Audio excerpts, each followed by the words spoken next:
Sosok dosen UIN Malang nonaktif Imam Muslimin atau Yaimim belakangan ini menjadi sorotan setelah terlibat pertikaian dengan tetangganya bernama Sahara. Pertikaian antara Yaimim dan Sahara dimulai gara-gara masalah parkir mobil rental. Diketahui Sahara adalah pemilik bisnis mobil rental di Malang, sementara Yaimim adalah tetangganya yang mewakafkan tanah untuk jalan umum.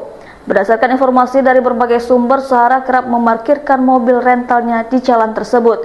Kemudian Yaimim merasa terganggu dan menegur tetangganya itu. Teguran itu malah berujung berbagai tudingan diarahkan Sahara kepada Yaimim. Mulai dari pelecehan seksual, menuduh mobil rentalnya dirusak, sampai memblokade jalan.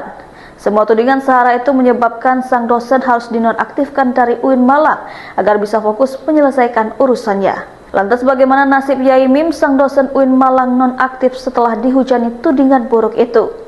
Yaimim melalui akun TikTok istrinya Royce Enjoys Her Life mengatakan bahwa sejak tanggal 21 September 2025 dirinya sekeluarga diusir oleh aparat setempat karena dinilai telah melanggar beberapa hal. Adapun saat ini ia dan istrinya sudah tidak tinggal di rumahnya semula karena diusir. Yaimim saat ini tinggal di hotel dan berpindah-pindah lantaran tidak memiliki tempat tinggal lain.